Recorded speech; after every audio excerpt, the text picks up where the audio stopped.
All right, guys, how's it going? It's the Eastbayanglers. Today we're talking about Los Vaqueros. We're talking about Los Vaqueros, located around Livermore, California area. Today we want to talk all about striper fishing there. We want to break it down. It's the striper season, and people are getting on a lot of striper right now. It's that time of year, and we figured we'd do a video really quick talking about, a lot of our experiences at Los Vaqueros, what baits we used, where we fished, what we did, the gear we used, etc. to hook into the striper we did. A lot of times you go out there and you can get a dozen. It's pretty much like a guarantee that you get a dozen shakers per person. Some days are better. Some days, you get keepers mixed in, and some days you get a lot more than a dozen fish. You can get a couple dozen fish. You can get 2-3 dozen per angler. A lot of shakers though would be involved, but a lot of fishing, a lot of fun. And if you guys haven't caught striped bass, man, they are a heck of a fight, and they are full of fight. So let's talk about the time to fish for them. Generally, you're going to want to focus for them in the spring and the fall. So February, January, maybe March, April, maybe, first week of May kind of shuts down, but you can still pick them up. They're generally going to go a lot deeper during the summer, and then as the fall comes around, they go a lot shallower and they cover a lot of water and move around a lot. And so when I'm fishing Los Vaqueros, if I'm on the bank, there's some docks they have that are really ideal. They allow you to hook up into fish, and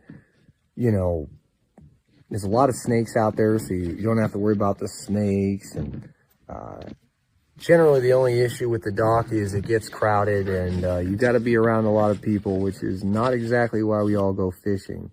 So the other thing you're going to want to consider is, what are you using? What are you guys using, and what do you guys need to use? For the most part is you guys need to stick with cut bait. A lot of sardines, anchovies, mackerel, squid, chicken liver also works, as well as shrimp, crawfish, whole or just the back end, crack it, and those all work really well for striped bass at Los Vaqueros. Now, if you guys are one of those anglers that, you just have a hard time bait fishing, or you get off a lot more when you catch a fish, when you're actually essentially, working the lure and all that, you guys are going to want to focus on those big swim baits. You're going to want to focus on, anywhere from 6-inch all the way to 14 inches, trout, shad pattern, any kind of bait fish pattern should do pretty well. You're going to want to throw it out there.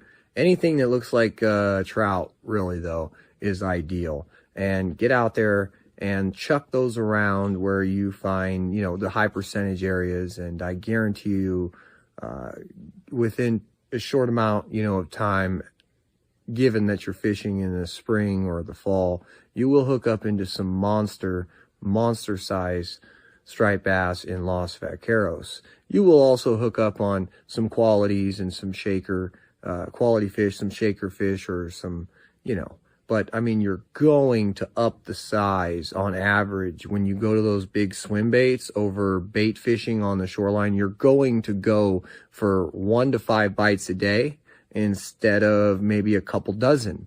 But those 1 to 5 bites are going to be big bites. You're going to get big fish, or you're going to have an opportunity at big fish that for the most part normally just wouldn't be as interested, in a lot of the stuff that people fish on the bank. If those fish if the striped bass has the option, it will gorge on trout.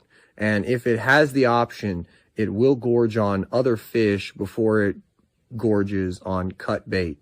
So generally, keep in mind that fish eat fish first and foremost, and after that they'll kind of eat whatever they have to. But yeah, nothing quite tastes better than something that's actually, you know, I mean, cut bait is dead, so a live fish would taste a lot better than, you know, some cut bait that's, you know, you buy chicken liver, you buy mackerel at the store, you really have no idea how long that it's been frozen.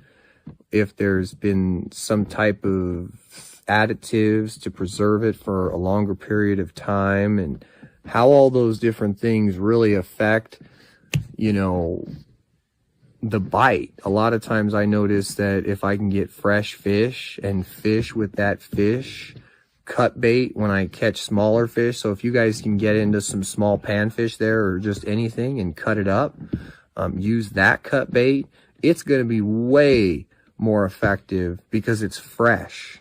It's got the fresh oils, the fresh scent. It's like a fresh kill right there. And like I said, they prefer fish. So that's one of the ways you're going to be able to target those giant fish. And in general, this is a really fun place to fish. There's a lot of shoreline to walk, and you can go on and on and on. A lot of times what you really want to do is just try to find a spot that has deeper water, very, very close to the shallow water. More or less, make sure that those, you know, if you're in an area that's somewhat shallow, you want to make sure that it tapers very fast off into deep water. That's what these stripers tend to do, is hang out in a lot, especially the big ones, in transitional areas where the depth goes very fast from deep to shallow, or the opposite. So it just gives them a way to escape. They feel a lot safer knowing they can dart off into that deeper water. So today we're talking striped bass, and I hope we help some of you guys. Obviously, some of you guys, you're hardcore striped bass guys. You probably know a good amount of this information, if not all of it. But for a lot of you guys that don't striped bass fish a lot, this information is very important. Going out there and, you know, throwing the right baits are going to get you the best success. So, if, you know, you want to experiment, don't be afraid to throw jerk baits and lipless crankbaits. They're very good. Let's talk about the LV 500 by Lucky Craft, or let's talk about some of the Jackal jerk baits.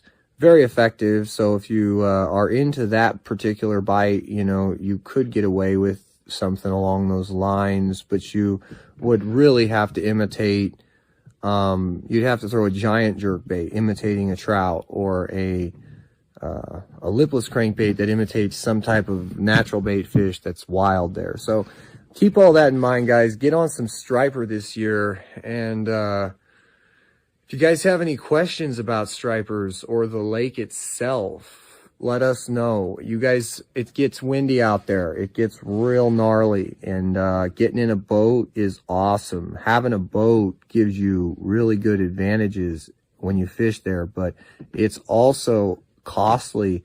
And I can't tell you, like, but a lot of your time on the water is going to be miserable because of the wind. So I would say half of the days you rent the boat, expect it to be uncomfortable as far as wind. And the other, you know, 50-50, it's you get a nicer day, but even a nicer day out there is not like a normal day somewhere. Keep in mind the wind is treacherous, and it can make your trip end literally any moment on the boat or on the bank. But if you're going to rent the boat, just make sure you've done the best you can to research that day, and hopefully you don't get any winds. All right, guys, thanks for watching. Stay tuned. We got a lot more coming, trying to help you guys get on some.